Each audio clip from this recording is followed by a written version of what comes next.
अस्सलामुअलैकुम। मैं हूँ डॉक्टर इरफान सुलेरिया, बाय प्रोफेशन एक फार्मासिस्ट, न्यूट्रिशनिस्ट और डाइटिशियन। जैसा कि आप सब जानते हैं कि ईद चुपाल के नाम से मैंने एक सोशल मीडिया पे सीरीज स्टार्ट की है, जिसमें मैं मुख्तलिफ हेल्थ के प्रोफेशनल के साथ एक छोटा सा इंटरव्यू कंडक्ट करके उनसे इंफॉर्मेशन हासिल करने की कोशिश करता हूँ कि उन्होंने अपनी एजुकेशन, प्रोफेशनल एजुकेशन कैसे हासिल की, और उस प्रोफेशनल एजुकेशन हासिल करने के बाद जो प्रोफेशनल लाइफ वो गुजार रहे हैं, उससे उनको कितना फ़ायदा हो रहा है और उससे कम्युनिटी को कितना फ़ायदा हो रहा है। और ये जो इन्फॉर्मेशन मैं हासिल करता हूँ वो नेक्स्ट जनरेशन को ट्रांसफ़र करने की कोशिश करता हूँ, ताकि अपनी जो प्रोफेशनल लाइफ है, यंग जनरेशन वो उनके मुताबिक ढाल सके। तो आज का जो हमारा सेशन है ये रिगार्डिंग पब्लिक हेल्थ के पॉइंट ऑफ व्यू से है, ई चुपाल पब्लिक हेल्थ। इसकी जो हमारी गेस्ट हैं वो है डॉक्टर राबेल, जो कि एक पब्लिक हेल्थ स्पेशलिस्ट हैं और एक फार्मासिस्ट भी है। तो हम अपनी जो गेस्ट है उसकी तरफ चलते हैं। अस्सलाम वालेकुम डॉक्टर राबेल, क्या हाल है आपके?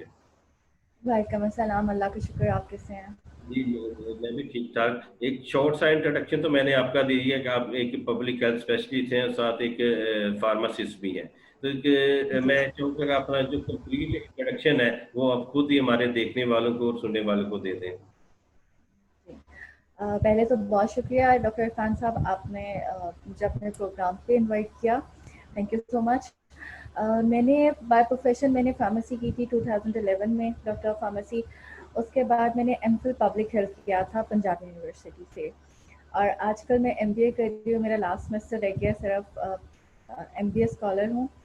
और मैं जॉब कर रही हूँ एक ट्रस्ट के साथ जो लिंक है चिल्ड्रन हॉस्पिटल के साथ। और वहाँ पे हम जो है डिजर्विंग ऑन्कोलॉजी पेशेंट्स जो हैं, कैंसर पेशेंट्स जो हैं, उनको एक्सपेंसिव लाइफ सेविंग मेडिसिन जो हैं वो प्रोवाइड करते हैं। और उनकी मॉनिटरिंग, उनकी डिस्पेंसिंग, उनकी डिस्पर्समेंट जो है हम लोग उस सबको मॉनिटर करते हैं। ठीक है, आपने कहा कि आपने फार्मेसी की, फिर पब्लिक हेल्थ और फिर एमबीए कर रहे हैं।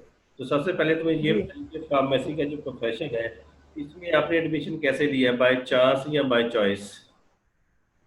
देखें, ऑनेस्टली स्पीकिंग, हर फार्मासिस्ट जो होता है वो बाय चॉइस नहीं आता है फार्मेसी में। लेकिन आपको मैं थोड़ा सा ये बताना चाहूँगी कि मैं बाय चॉइस नहीं आई इसमें, लेकिन बाय चांस आकर भी मैं इस प्रोफेशन में बहुत खुश हूँ। और मैं शुक्र करती हूँ कि अल्लाह पाक ने मुझे बाय चांस इस प्रोफेशन की तरफ मूव किया है। अगर बाय चॉइस होती तो शायद मेरा माइंड ना होता इतना डेवलप। लेकिन जब मैं इस प्रोफेशन में आई थी, बाय चांस कुछ मेरी प्रॉब्लम्स ऐसी हो गई थी कि मेरा एमबीबीएस का टेस्ट नहीं क्लियर नहीं हुआ। मैं दे ही नहीं सकी अपनी अपनी मदद की वजह से। तो मेरी खाला ने मुझे कहा था कि बेटा, जो फार्मेसी प्रोफेशन है उसके बिना डॉक्टर भी कुछ नहीं है। ये जो आप देखो मैन्युफैक्चरिंग है वर्ल्ड वाइड जो है, उसमें फार्मासिस्ट इन्वॉल्व होता है। और जो आपकी फार्मेसी, अगर हम प्रॉपरली यहाँ पे हमारे पाकिस्तान में चले तो फार्मेसी फार्मासिस्ट ही है जो जाके गाइड करता है। आप देखिए, जितने हमारे मेडिकल रिप्रेजेंटेटिव हैं वो ही जाके फिजिशियंस को बता रहे होते हैं न्यू मेडिसिन के बारे में, कि मेडिसिन आई है, ये वाली मेडिसिन है, इस डिजीज़ के लिए है, उसका ये फंक्शन है, उसका ये मेटाबॉलिज्म है। वो सारा एक पूरा सेशन कंपनी करवा रही होती है अपने फार्मासिस्ट से। तो फार्मेसी प्रोफेशन में आने के बाद मैं बहुत खुश हूँ कि मैं फार्मासिस्ट हूँ। बिल्कुल सही कहा कि ये जो डॉक्टर्स होते हैं बेसिकली वो 5 साल के जब एमबीबीएस करते हैं और हाउस जॉब करते हैं या एमओसी पे आते हैं, तो उन्हें किसी चीज़ का नहीं पता होता। और मैक्सिमम मैं भी इस सेल्स एंड मार्केटिंग में रहा हूँ, तो हम जो जो रिप्रेजेंटेटिव होते हैं किसी भी फार्मास्यूटिकल कंपनीज के, जो उस डॉक्टर को पढ़ाते हैं ना, फिर वही आगे उसकी वो वही आके उसको कर रहा था। जो चीज़ें होती हैं। तो बड़ा एक नोबल प्रोफेशन है फार्मेसी। मैं और बेशक। जो फार्मासिस्ट होता है ना, मैं कहता हूँ ये हर फर्म हो जाता है, दुनिया का कोई काम भी कर सकता है। तो आप ऐसे ही है। तो इसके बाद फिर आपने मास्टर्स किया पब्लिक हेल्थ में, तो इस तरफ आने का जी। वो आपका ट्रेंड या इरादा कैसे बना? पब्लिक हेल्थ में जो है वो मेरी अपनी विल थी कि जब मैं फार्मेसी में थी तभी मैं सोचती थी हमारे यहाँ पे पब्लिक हेल्थ इंस्टीट्यूट्स बहुत कम हैं। अभी तक सिर्फ दो हैं आई थिंक, जो लाहौर में है। एक पंजाब यूनिवर्सिटी है जो पब्लिक हेल्थ डिपार्टमेंट करवा रहा है, और एक यूएचएस करवा रहा है। यूएचएस जो है फार्मासिस्ट को नहीं एडमिशन देता है। और मेरी उनसे रिक्वेस्ट है आपके चैनल के थ्रू कि फार्मासिस्ट का भी कोटा इंक्रीज, अब तो खैर उन्होंने कर दिया, उस टाइम पे वो नहीं करते थे, कि फार्मासिस्ट का कोटा भी इंक्रीज किया जाए, उनको भी पब्लिक हेल्थ में एडमिशन दिया जाए। पंजाब यूनिवर्सिटी पब्लिक हेल्थ में एडमिशन देती है फार्मासिस्ट को। और मैंने जब वहाँ से किया तो मेरे माइंड में ये था कि आप जो प्राइमरी प्रिवेंशन है, फार्मासिस्ट का उसमें बहुत ज़्यादा रोल है और हमें उसमें एडमिशन का मौका बहुत कम मिलता है। तो मेरी ये बाय चॉइस थी और मेरा बाय विल था कि मैं पब्लिक हेल्थ करूँ। और कैसे फार्मासिस्ट का प्राइमरी प्रिवेंशन में रोल है वो हम आगे इसको डिस्कस करेंगे, लेकिन ये अल्लाह का शुक्र है कि मैं चाहती थी एमफिल पब्लिक हेल्थ या मास्टर्स इन पब्लिक हेल्थ करना। उस time masters in public administration था पंजाब यूनिवर्सिटी में, वो काफ़ी पुराना है। पब्लिक हेल्थ जो है हमारे टाइम से ही शुरू हुआ पंजाब यूनिवर्सिटी में और मुझे मौका मिला, मेरा लिस्ट में नाम आया, तो अल्हम्दुलिल्लाह वो मेरी ख्वाहिश थी वो जो मेरी पूरी हुई है।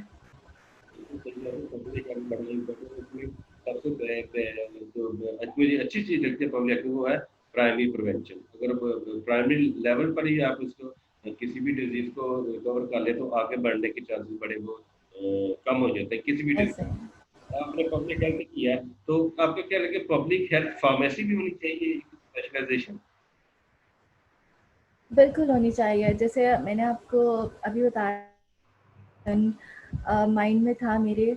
आप देखिए पब्लिक हेल्थ क्या है? पब्लिक हेल्थ की डेफिनेशन अकॉर्डिंग टू WHO जो है to prevent disease, promoting life and promoting healthy life and prolonging life. अगर आप देखें कि प्रिवेंट डिजीज, आप डिजीज को प्रिवेंट कर लें बिफोर इट्स, जब लाइक डिजीज होने से पहले ही हम उस आउटब्रेक को या डिजीज के सिम्टम्स आए और हम उसको प्रिवेंट करें, तो प्राइमरी प्रिवेंशन कहाँ से हम स्टार्ट कर सकते हैं? मैं अगर अपनी फैमिली को कंसीडर करूं या अगर आप अपनी फैमिली के या लोकल सोसाइटी को हम कंसीडर करें, तो हमारा जब भी हमारे घर में किसी को थोड़ा सा माइनर इलनेस होती है, कोई थोड़ा बहुत बीमार होता है, तो हमारे माइंड में सबसे पहले आता है अच्छा पास वाली फार्मेसी है उससे जाके कोई OTC मेडिसिन ले लेते हैं। जब हम फार्मेसी पे जाते हैं, अगर वहाँ पे फार्मासिस्ट अवेलेबल है, सबसे पहले आपकी प्राइमरी प्रिवेंशन फार्मेसी से स्टार्ट होती है। आपको वहाँ पे फार्मासिस्ट पब्लिक हेल्थ सकता है। मैं आपको एक छोटे से एग्जांपल देती हूँ। WHO में एक हमारे ट्रेनिंग हुई थी WHO के पैनल से, community pharmacist and TB control. अगर किसी को खांसी है, गला खराब है, बुखार है, तो हमारी कोशिश होती है पेनाडोल ले ली फार्मेसी पे जाके या कुछ कर लिया। अगर वहाँ पे फार्मासिस्ट अवेलेबल है, वो उसको गाइड कर सकता है, वो उससे पूछ सकता है कि आप क्यों ले रहे हैं। वो आगे उसको बता सकता है कि अगर आपकी खांसी को 7 दिन से ज़्यादा हो गए या आपको बुखार बार बार हो रहा है, तो आप जाके चेस्ट एक्सरे करवाएं, आप अपने फिजिशियन से मिलें, खुदा ना खास्ता कोई और मसला ना हो। आप उसको रूट कॉज पे ही अगर पकड़ लेते हैं डिजीज़ को, वो ज़्यादा ख़राब नहीं होती है, वो क्रॉनिक नहीं बनती आपके लिए। आपकी प्राइमरी प्रिवेंशन आपका मेरे ख्याल से जो है फर्स्ट स्टेप जो है फार्मेसी है, क्योंकि हर बंदा सोसाइटी का सबसे पहले फार्मेसी पे जाना पसंद करता है अपनी किसी भी डिजीज़ के लिए। या सर दर्द है या बुखार है, खांसी है, गला ख़राब है, माइनर सिम्टम्स के लिए हम बहुत ज़्यादा सिम्टम्स स्वेयर हो जाते हैं, एडवर्स हो जाते हैं, तो हम उस टाइम हॉस्पिटल की तरफ। आपने देखा आजकल सोसाइटी में वैसे ही हम सब इतने बिजी हैं कि हमारे पास अपनी फैमिली के लिए एक दूसरे के लिए टाइम नहीं होता है, तो डॉक्टर के पास भी जाना हम बहुत सोच समझ के जाते हैं। अच्छा पहले कोशिश करते हैं कि हम घर में ही अपने आप को ट्रीट कर लें, फार्मेसी से मेडिसिन ले आए हैं, वहाँ पे फार्मासिस्ट का रोल स्टार्ट होता है। फार्मासिस्ट को आगे बढ़ के अपने आप को खुद मनवाना पड़ेगा। पब्लिक हेल्थ में सबसे पहला रोल मेरे ख्याल से फार्मासिस्ट का ही है, चाहे वो प्राइमरी प्रिवेंशन है, सेकेंडरी और टर्शरी प्रिवेंशन में जाके मैं ज़रूर कहूँगी कि हॉस्पिटल्स का और आपके फिजिशियन का, कंसल्टेंट्स का रोल स्टार्ट होता है। अगर प्राइमरी लेवल पे किसी चीज को रिकवर कर दिया जाता है तो काफी कॉम्प्लिकेशन से बचा जा सकता है। फार्मासिस्ट का बड़ा इसमें अहम किरदार है।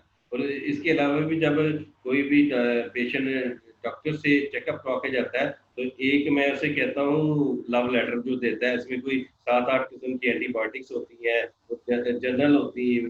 इसमें ज़ाहिर बात है एक अलग इशू है कि फार्मास्यूटिकल कंपनीज भी इन्वॉल्व होती है, प्राइवेट करती हैं। अब वहाँ पे drug drug interaction, drug food interaction को सारा क्या कहते हैं डायग्नोज करना या उसको इंडिकेट करना, वो एक फार्मासिस्ट का रोल होता है। तो अगर इसमें फार्मासिस्ट एग्जैक्टली ऐसा ही है। और करना भी चाहिए उसे। और अगर कोई पेशेंट पहले जितनी अवेयरनेस है, लेकिन जितने भी अच्छे फार्मेसी स्टोर्स हैं वहाँ पे जब भी कोई कस्टमर या पेशेंट आता है वो जरूर पूछता है कि यहाँ पे कोई फार्मासिस्ट है या नहीं है। तो होता है तो वो उससे जरूर बिल्कुल कंसल्ट करता है। तो इस तरह का जो है ना, मेरे ख्याल में जनरल पब्लिक हेल्थ के अलावा पब्लिक हेल्थ फार्मेसी की भी एक स्पेशलाइजेशन डिग्री ऑफर होनी चाहिए।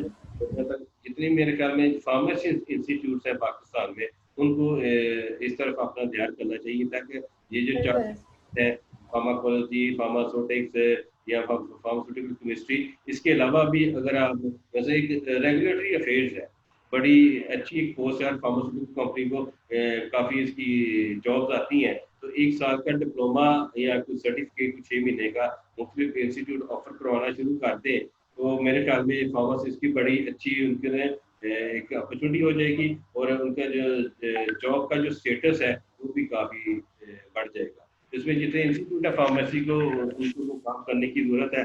तो आपने पब्लिक हेल्थ में आगे एक इंस्टीट्यूट ट्रस्ट के साथ वो अटैच है, तो वहाँ पे आपके पास जो पेशेंट आते हैं वो किस किस्म के आते हैं?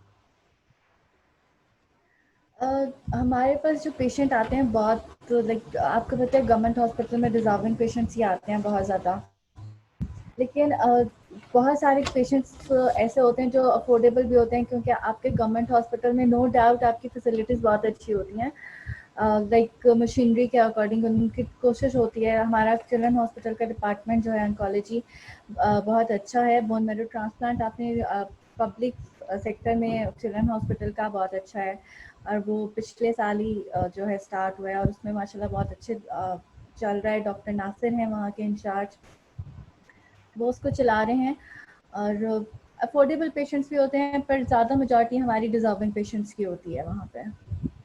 तो ज़ाहिर बात है, जो कैंसर की ट्रीटमेंट है, ऑन्कोलॉजी की ट्रीटमेंट काफ़ी एक्सपेंसिव होती है, उनकी मेडिसिन जो होती हैं, तो आप उनकी मेडिसिन का जो अरेंजमेंट है पेशेंट को किस तरीके से करके देते हैं? उसमें हमारी कोशिश होती है कि हम हॉस्पिटल खुद भी करता है उसमें, लेकिन जो बहुत एक्सपेंसिव मेडिसिन होती हैं हम डोनर्स को रिक्वेस्ट करते हैं। हमारे डोनर हैं सिटी स्कूल है, उनकी जो ग्रुप चेयरपर्सन है वो पर्सनली बहुत ज़्यादा डोनेट करती हैं चिल्ड्रन हॉस्पिटल के पेशेंट्स, जो पीडियाट्रिक पेशेंट्स हैं। उनका एम शायद ये है कि उन्होंने पीडियाट्रिक पेशेंट्स को ही करना है, और जब भी हमने उनसे डोनेशन मांगी अल्हम्दुलिल्लाह उन्होंने हमें बहुत अच्छी डोनेशन दी है, और वो बहुत अच्छी डोनेशन जो है हम बहुत सारे पेशेंट्स को, जिसमें हम हीमोफीलिया के पेशेंट्स को भी ट्रीट करवाते हैं, थैलेसीमिया सीडीए के पेशेंट्स को भी ट्रीट करवाते हैं उसमें, और आईटीपी के पेशेंट्स होते हैं, जितने भी ऑन्कोलॉजी से रिलेटेड पेशेंट्स हैं, तो जितनी कोशिश हो सकती है हम उन पेशेंट्स को ट्रीट करवाते हैं वहाँ पे। अच्छा, ये जो आपका जिस इंस्टीट्यूट के साथ अटैच है, वो एक मतलब ऑन्कोलॉजी की जो ट्रीटमेंट है काफ़ी एक्सपेंसिव ट्रीटमेंट है, और अगर बहुत एक्सपेंसिव। आपका किसी घर को ये कैंसर का पेशेंट हो जाए, तो पूरी फैमिली हिल के रह जाती है। वो ऐसा ही है बिल्कुल। उसका इलाज तो चलो वो एक अलग चीज़ अलग ही है, उसके अलावा साइकोलॉजिकली बड़ा वो उनके ऊपर इफेक्ट पड़ता है कि हमारे बच्चे या किसी भी बिल्कुल फैमिली को तो कैंसर हो, और खासकर छोटे बच्चों को। बिल्कुल ऐसा है। साइकोलॉजिकल इफेक्ट्स है, बल्कि मुझे आजकल भी जो हमारा चल रहा है कोविड-19 का, थोड़ा सा उसमें भी मैं पब्लिक हेल्थ के रोल को एक्सप्लेन करना चाहूँगी, और थोड़ा जो उसका साइकोलॉजिकल इफेक्ट आजकल है। हमने जितनी भी अभी तक रिसर्च हुई है, हमने उसमें सुना है कि लाइक इम्यूनिटी जिनकी वीक है, या जो हमारे बुजुर्ग हैं, कोविड-19 ने ज़्यादा उनको अटैक किया है। आपने अपनी इम्यूनिटी स्ट्रॉन्ग रखनी है। इम्यूनिटी स्ट्रॉन्ग रखेंगे हम लोग, लेकिन जो आपकी अवेयरनेस चल रही है पब्लिक हेल्थ में, जो सबसे हमारा मेन पॉइंट है, आप प्राइमरी प्रिवेंशन भी कैसे कर सकते हैं, उसमें अवेयरनेस कैंपेन्स के साथ कर सकते हैं। आप पब्लिक को प्रॉपर अवेयर करें, सही तरीके से अवेयर करें उसमें कि ये डिजीज़ है, इसके साथ ये सिम्टम्स हो सकते हैं, और इससे आपने ऐसे बचना है। अब जो हमारी अवेयरनेस कैंपेन चल रही है, आप देखें, आप फ़ोन कॉल करेंगे किसी को तो आपके रिंग बेल पे कोरोना वायरस का एक लंबा सारा मैसेज आएगा। फिर आपके जो हैं, आप कोई भी टीवी चैनल लगाएंगे उस पर कोरोना वायरस की एडवर्टाइजमेंट चल रही होती है, सोप के साथ है, चाय के साथ। अब वाइटल टी वालों ने अपने सोप साथ सोप फ्री देके, वाइटल सोप फ्री देके उसमें कोरोना को ऐड कर दिया कि चाय में भी आपके माइंड में कोरोना वायरस ही चल रहा है। फिर आपका कोई भी आपका जो है टीवी चैनल है वो कोरोना, इवन न्यूज़ जो हमारी चल रही थी, हर कोरोना वायरस के इतने केसेस हो गए, इतनी डेथ्स हो गई, इतने और मजीद केसेस आ गए। रिकवर्ड केसेस क्यों नहीं हम उसमें बता रहे हैं? हमें रिकवर्ड केसेस भी बताने चाहिए। आपने इतना पैनिक और इतनी एंजाइटी क्रिएट कर दिया इस चीज़ में कि इम्यूनिटी खुद ब खुद वीक होना शुरू हो गई है लोगों की। साइकोलॉजिकल इफेक्ट और स्ट्रेस इतना ज़्यादा हो गया कोरोना वायरस का, कोविड-19 का। आपके रिंग बेल्स, आपके टीवी कमर्शियल्स, आपके टीवी चैनल्स, हर चैनल पे आपके न्यूज़ की हेडलाइंस, हर चीज़ में अब अवेयरनेस। पब्लिक हेल्थ का प्राइमरी प्रिवेंशन तो है अवेयरनेस, लेकिन प्रॉपर अवेयरनेस। अब मैं आपको बताती हूँ, मेरे एक कलीग हैं, उनका चालान हुआ, गाड़ी में अकेले जा रहे हैं, कोई भी साथ नहीं है, ट्रैफिक पुलिस ने रोक के उनका चालान कर दिया कि आपने मास्क नहीं पहना हुआ। कि मैं तो गाड़ी में अकेला जा रहा हूँ, मुझे तो मास्क की जरूरत नहीं। आपने मास्क नहीं पहनना चाहिए, आपने गाड़ी में अकेले भी जाना है तो आपने मास्क पहनना है।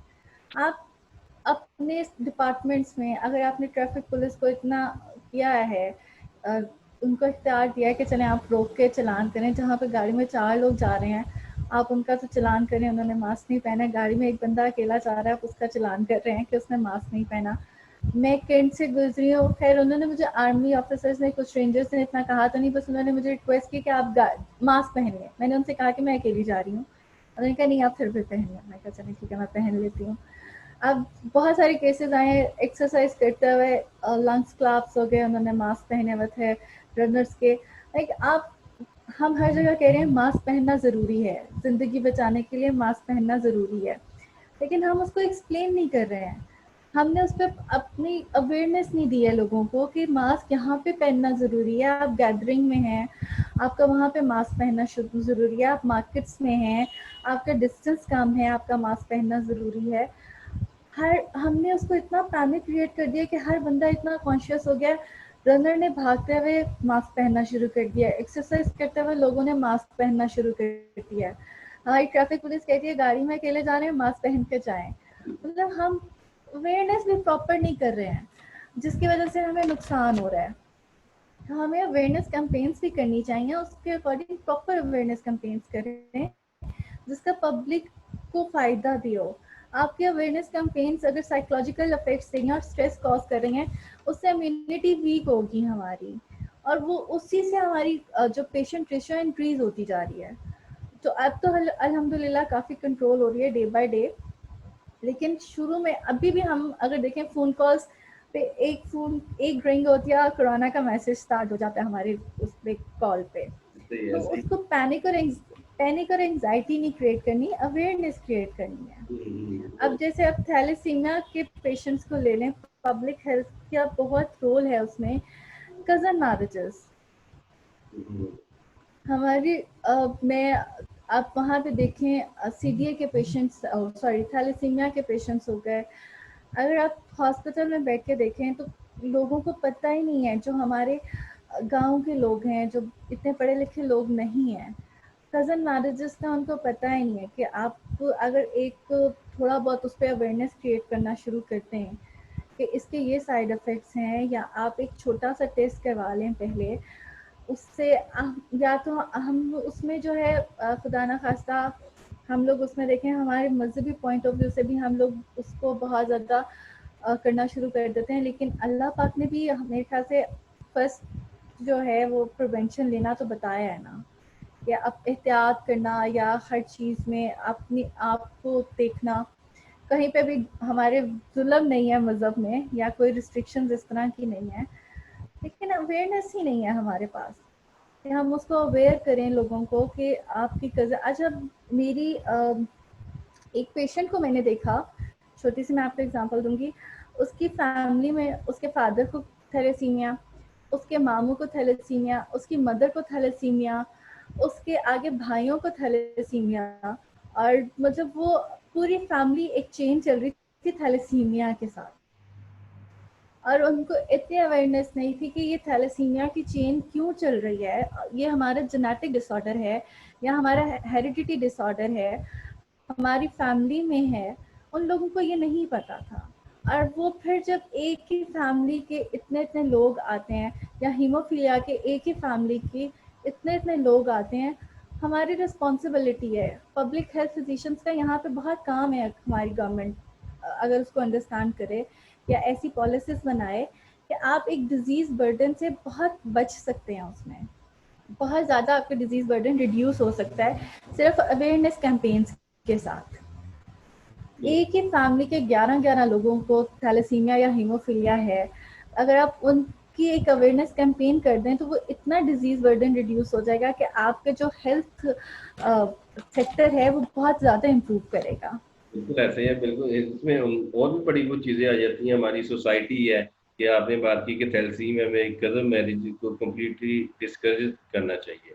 अब कुछ सोसाइटी को समझाना भी बड़ा वो एक मुश्किल काम होता है कि कुछ कहते हैं कि वो बात कुछ किसी और तरफ चली जाएगी कि जायदाद घर में की है, घर में रही, बाहर ना जाए। तो बाहर ना जाए। बिल्कुल है, बिल्कुल ऐसे ये वाली चीज़ें भी होती हैं। और ऐसे ही दूसरी है। मतलब अब पोलियो की बात कर लें। अब पोलियो कितना अच्छा वो उनका वो प्रोजेक्ट है, लेकिन कुछ एरिया में यहाँ पे जो हेल्थ केयर प्रोफेशनल के साथ क्या सलूक किया जाता है। खासकर केपीसी या जो दूसरे बिल्कुल ऐसे है। एरियाज हैं, तो इसमें एक कंप्लीट अवेयरनेस और ट्रेनिंग की ज़रूरत है। वो with the passage of time ही आ सकती है, इतनी जल्दी नहीं आ बिल- सकती। ऐसे ही है। तो इसके अलावा आप इसलिए हमें कोशिश जी, जी।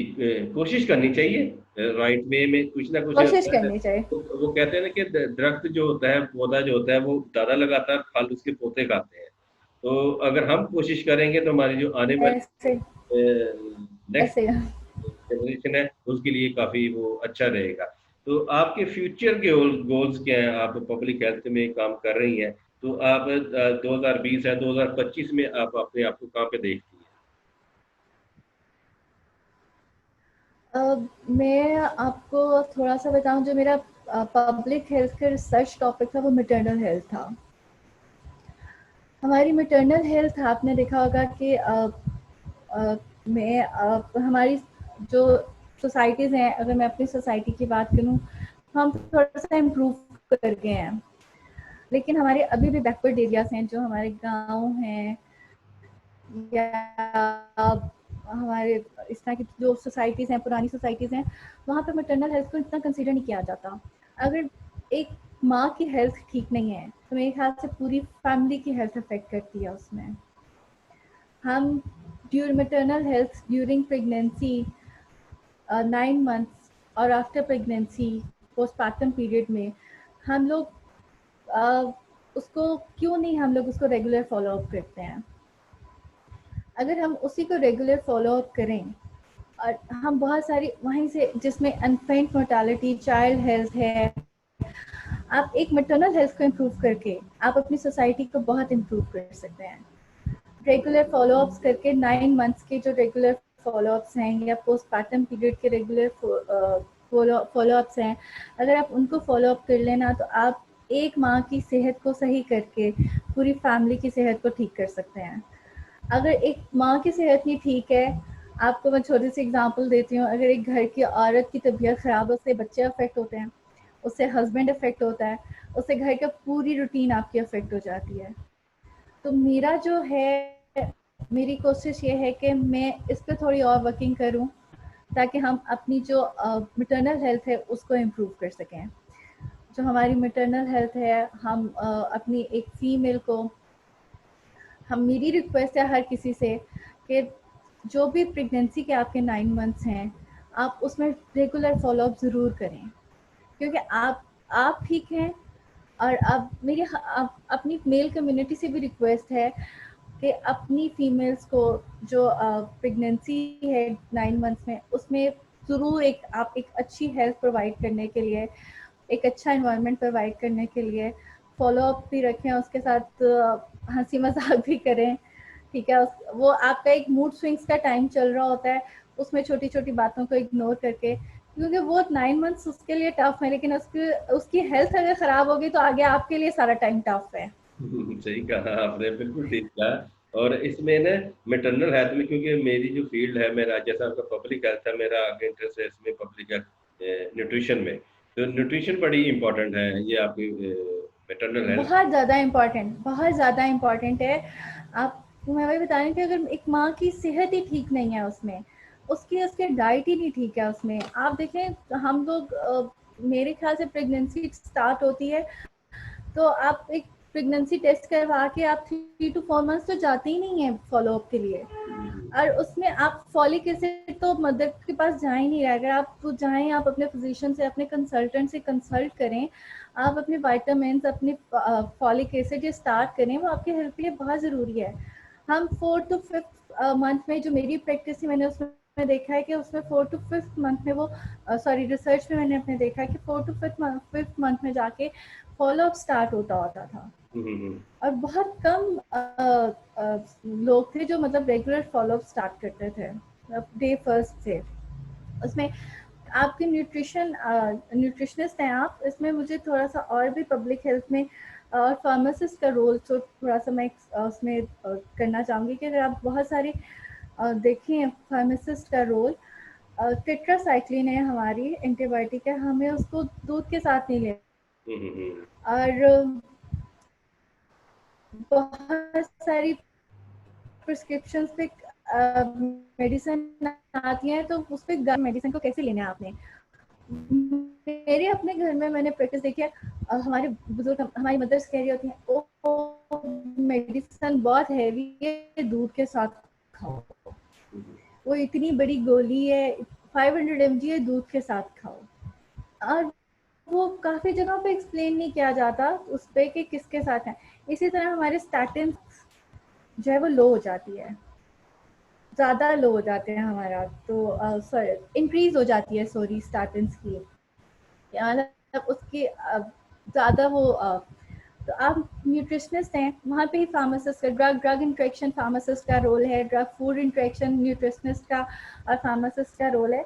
इस चीज़ को हमें एक्सेप्ट करना पड़ेगा, सोसाइटी में हमें इस पर और काम करना पड़ेगा कि हमारी प्राइमरी प्रिवेंशन ठीक हो जाए, तो हमारी सेकेंडरी और टर्शरी का ज़्यादा रेशो कम हो जाए और हमारा डिजीज़ बर्डन बहुत कम हो जाएगा। बिल्कुल ठीक आगे। आप बाय प्रोफेशन, मैं भी फार्मासिस्ट हूँ। मैंने देखा बाय डिफॉल्ट जो है ना, फार्मेसी से एक एमबीबीएस डॉक्टर से ज़्यादा जानता है न्यूट्रिशन के बारे में, तो काफ़ी पता होता है। लेकिन अगर आप इसकी बात करें कि न्यूट्रिशन भी एक स्पेशलाइज्ड फील्ड है, तो आपको उसके लिए छोटे छोटे पॉइंट्स होते हैं, वो सीखना बड़ा ज़रूरी हो जाते हैं, जो कि इसके लिए फिर वो एमफिल पीजीडी करना पड़ा क्लिनिकल न्यूट्रिशन में। तो वो चीज़, और दूसरा सोसाइटी की भी हमें देखना पड़ता है कि बातें होती हैं कि एक सिंपल फार्मासिस्ट होकर न्यूट्रिशन की प्रैक्टिस कैसे कर रहा है। तो अपने बिजनेस कार्ड या विजिटिंग कार्ड के ऊपर लगवाने के लिए आपको स्पेशल कोई एजुकेशन या करनी पड़ेगी, जैसा कि मैंने की। देखिए, तो मैं आप मैटरनल हेल्थ की बात करें तो इंशाल्लाह आपके साथ ही मिलकर हम एक प्रोजेक्ट डिजाइन कर लेते हैं मैटरनल हेल्थ पे। और दूसरा, ये जो स्कूल गोइंग चिल्ड्रन होते हैं, स्कूल जी में जी जो सुबह बच्चे नाश्ता करके नहीं जाते, फिर उनसे उनकी जो है उनकी फिजिकल हेल्थ बड़ी डिस्टर्ब होती है, और बहुत ज़्यादा। उनकी जो एजुकेशन है वो भी बहुत ज़्यादा डिस्टर्ब होती है। तो एक पेपर ऑन पेपर ही मैंने एक सोसाइटी बनाई हुई है, लाहौर डायटेटिक एंड न्यूट्रिशन सोसाइटी, और सियालकोट की है, सियालकोट डायटेटिक एंड न्यूट्रिशन सोसाइटी। तो आपके साथ ही मिलके हम कोई इस किस्म का एक प्रोजेक्ट डिजाइन कर लेते हैं मैटरनल हेल्थ के ऊपर या चाइल्ड हेल्थ के ऊपर, हम उसको बिल्कुल। प्रमोट कर सकते हैं, और फ्यूचर इंशाल्लाह। आउटकम है वो कैसे होंगे। इंशाल्लाह इस प्रोग्राम के बाद हम एक कंप्लीट डिस्कशन करके इसको आगे लेके चलते हैं। दूसरा, आपके फ्यूचर गोल्स, आपने बताया कि मैटरनल हेल्थ के ऊपर आप काम करना चाह रही हैं। इसके अलावा जो यंग जनरेशन है रिगार्डिंग फार्मेसी, तो फार्मेसी से अगर पब्लिक हेल्थ की तरफ आना चाहे तो आप उनको क्या गाइड करेंगे? देखिए, मैं इरफान साहब, हमारे जो पाकिस्तान में करंट सिनेरियो में लोग कहते हैं स्कोप नहीं है, फार्मेसी का स्कोप नहीं है, हमने नहीं करना, पब्लिक हेल्थ का स्कोप नहीं है, हमने नहीं करना, न्यूट्रिशनिस्ट का कोई स्कोप नहीं है, हमने नहीं करना। न्यूट्रिशनिस्ट से मुझे एक बात याद आई कि देखें, आप न्यूट्रिशनिस्ट हैं, डायबिटीज़ अगर हम देखें, मेरे ख्याल में diabetes is not a disease, it's a mismanagement of lifestyle. अब आपकी डाइटरी लाइफस्टाइल की मिसमैनेजमेंट है, ठीक है। अगर आप अपनी डाइटरी लाइफस्टाइल को मैनेज करके न्यूट्रिशनिस्ट की हेल्प से, और आप साथ ही अपनी मेडिसिन को मैनेज करके फार्मासिस्ट की हेल्प के साथ, जो आपको फिजिशियन या कंसल्टेंट मैनेज मेडिसिन देते हैं, डायबिटीज़ कंट्रोल करने के लिए न्यूट्रिशनिस्ट फार्मासिस्ट और फिजिशियन इक्वली रोल प्ले करते हैं, अगर हम उसको देखें तो। बिल्कुल ऐसे ही ठीक है, है, ऐसे ही है। आप अगर सिर्फ मेडिसिन मेडिसिन से तो आप कंट्रोल नहीं कर सकते हैं ना डायबिटीज को। जी, आप मेडिसिन देंगे, उसके साइड इफेक्ट्स हैं, उन साइड इफेक्ट्स में आपको फार्मासिस्ट का रोल भी है, आपकी डोज मैनेजमेंट में। फिर सबसे ज़्यादा जो रोल आता है डायबिटीज कंट्रोल में, न्यूट्रिशनिस्ट का आता है। सबसे ज़्यादा रोल जो है उसमें न्यूट्रिशनिस्ट का है, क्योंकि सारी आपकी डाइट प्लान जो वो न्यूट्रिशनिस्ट बना रहा होता है। बिल्कुल ऐसे ही तो है। आप खुद देखें कि आपका सोसाइटी में आपकी केयर वर्ड किस तरह कंसीडर करते हैं, हम अपनी यंग जनरेशन को क्या मैसेज देते हैं, हमारा रोल क्या प्ले, हम क्या रोल प्ले करें वही यंग जनरेशन को हमारा मैसेज जाएगा। आप क्या रोल प्ले करें वही यंग जनरेशन को मैसेज जाएगा। अगर हम जैसे सीनियर्स कहना शुरू कर दें कि फार्मेसी का कोई स्कोप नहीं है या न्यूट्रिशनिस्ट का कोई स्कोप नहीं है, लो जी एमबीबीएस डॉक्टर बैठा है सिर्फ स्कोप उसी का है, वो हम गलत करेंगे। मैंने देखा है कि आप मोटिवेट करें स्टूडेंट्स को, आप मोटिवेट करें यंग जनरेशन को, आप पब्लिक हेल्थ फिजिशियन, आप ऑक्यूपेशनल हेल्थ, हम अपनी अगर ऑक्यूपेशनल हेल्थ एंड सेफ्टी देखें, हम फार्मास्यूटिकल इंडस्ट्री में pharmacy with public health, occupational health हम उसको कर सकते हैं। आप अपनी फार्मास्यूटिकल इंडस्ट्री में ऑक्यूपेशनल हेल्थ एंड सेफ्टी के लिए आप pharmacy with public health appoint कर सकते हैं। आपका अगर ऑक्यूपेशनल हेल्थ एंड सेफ्टी है, ठीक है, आपका साइकोलॉजिकल वर्क स्ट्रेस कम है, उसके उसके अकॉर्डिंग आप एक पब्लिक हेल्थ फिजिशियन को या occupational health and safety officer रखते हैं विद फार्मेसी, क्योंकि फार्मासिस्ट प्रोडक्शन लेवल पे, क्वालिटी कंट्रोल लेवल पे, क्वालिटी इंश्योरेंस लेवल पे, हर डिपार्टमेंट में फार्मासिस्ट उस लेवल से देखेगा कि मैन्युफैक्चरिंग लेवल से, प्रोडक्शन लेवल से वो फार्मासिस्ट होगा। साथ उसने ऑक्यूपेशनल हेल्थ या पब्लिक हेल्थ या अपने एम्प्लॉय की हेल्थ को भी उसी तरह कंसिडर करना है। स्कोप बहुत ज़्यादा है पब्लिक हेल्थ का, अगर हम कंसिडर करें। हम डीमोटिवेट ना करें स्टूडेंट को, हम अपनी यंग जनरेशन को डीमोटिवेट ना, मोटिवेट करें। मैं आपको डीमोटिवेशन अभी भी वैसी ही है फार्मेसी डिपार्टमेंट में भी, सॉरी टू से, जिस तरह मेरे टाइम पे थी। लेकिन आपने खुद भी सोचना है कि आप डीमोटिवेट हो रहे हैं, ये एक इंडिविजुअल लेवल पे भी आती है बात कि आप उसको किस तरह कंसीडर करते हैं। आप फार्मेसी, मैं डीमोटिवेट हो जाती फार्मेसी में आके, मुझे मोटिवेट करने वाले बहुत लोग थे, मेरे सीनियर्स हैं, खालिद सईद बुखारी हैं, मुजम्मिल साहब हैं, मुजम्मिल सईद चौधरी साहब हैं, नदीम इकबाल साहब हैं, हमारे डॉक्टर फुरकान हाशमी हैं, और भी बहुत सारे सीनियर्स हैं, मैं सबका नाम शायद ना ले पाऊँ। डॉक्टर इरफान बुखारी, डॉक्टर इरफान हैं यूसीपी वाले, डॉक्टर जमशेद हैं। आपको सीनियर्स अच्छे मिलने चाहिए जो आपको मोटिवेट करें हर लेवल पे, डीमोटिवेट कोई ना करे आपको। तो ऐसे ही है कि बस ये है, तो सीनियर का बहुत ज़्यादा रोल है।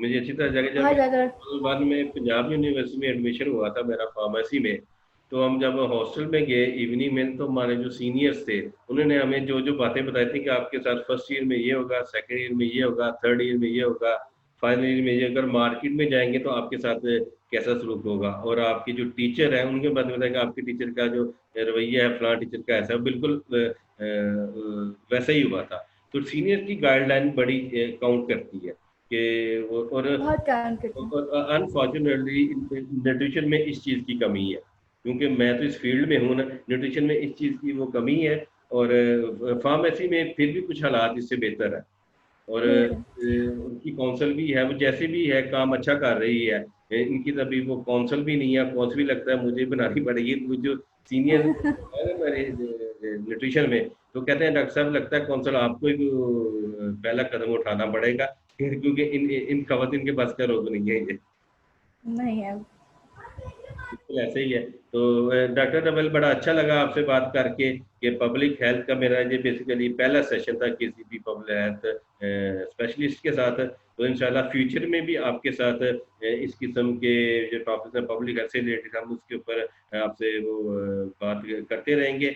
और मेरी नेक तमन्ना है, आपके जो फ्यूचर गोल्स हैं कि मैं मैटरनल हेल्थ के ऊपर वो ज़्यादा काम करना चाह रही हूँ, वो मेरी आपके साथ है। अल्लाह आपको इस जो आपका प्रोजेक्ट है इसमें कामयाब अता फरमाए। बहुत शुक्रिया, इंशाल्लाह फिर बहुत शुक्रिया। किसी और टॉपिक के ऊपर बात हो। Thank you. इंशाल्लाह। Thank you. अल्लाह